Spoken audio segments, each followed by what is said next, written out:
बांग्लादेश के मौजूदा हालात को देखते हुए बीएसएफ ने बॉर्डर पर पहरा दोगुना कर दिया है। वहां के माइनॉरिटी हिंदुओं पर भयानक जुल्म हो रहा है। ऐसे में मालदा के होटल के दरवाजे बांग्लादेशियों के लिए पूरी तरह बंद होने जा रही है।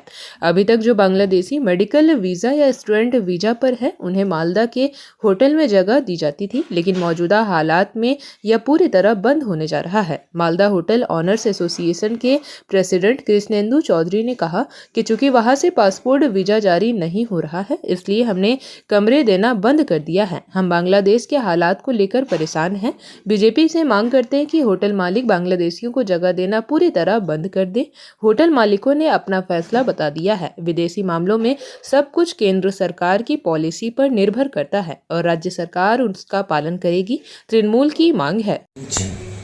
দেখুন, এই কথাটা সত্যি যে বাংলাদেশ আমাদের পার্শ্ববর্তী রাষ্ট্র, এখানে অস্থির পরিস্থিতি তৈরি হয়েছে। এই অস্থির পরিস্থিতির জন্য সত্যিই আমরা উদ্বিগ্ন।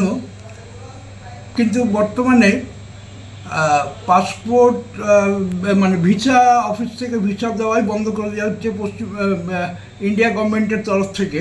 সুতরাং এদিক দিয়ে আমরা মানে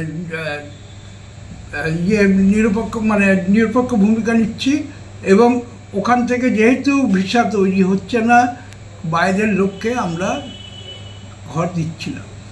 দেখুন, মালদার হোটেল ব্যবসায়ীদেরকে ঐতিহাসিক সিদ্ধান্তের জন্য ধন্যবাদ জানাচ্ছি। তবে যারা মেডিকেলের জন্য আসবে ভিসা নিয়ে, তাদেরকেও বন্ধ করা উচিত, যে তাদেরকেও হোটেলে রুম না দেওয়া দরকার। কেন? যে বাংলাদেশে যেভাবে সনাতন হিন্দুদের ওপরে অত্যাচার করা হয়েছে, পুড়িয়ে মারা হয়েছে, করে, সেটা কিন্তু খুব কি ভাষায় বলবো, ধিক্কার জানাবো বলার নেই। তারা প্রতিবাদ করুক এবং সমস্ত পশ্চিমবাংলাবাসীকে প্রতিবাদ করতে বলছি। কারণ এইখানে ভারতীয় জনতা পার্টি সর্বধর্ম সমভাবাপন্ন।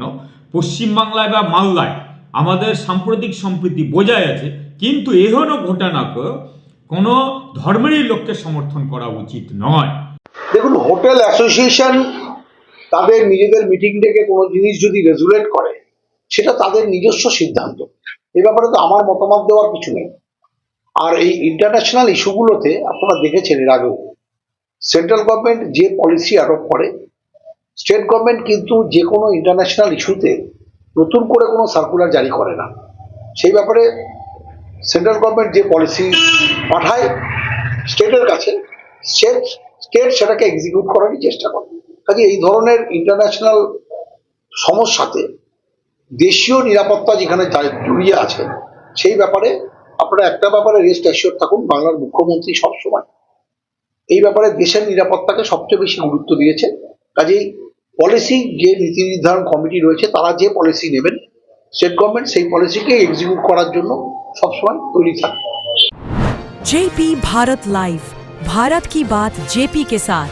वीडियो को लाइक करें, शेयर करें और चैनल को सब्सक्राइब करें।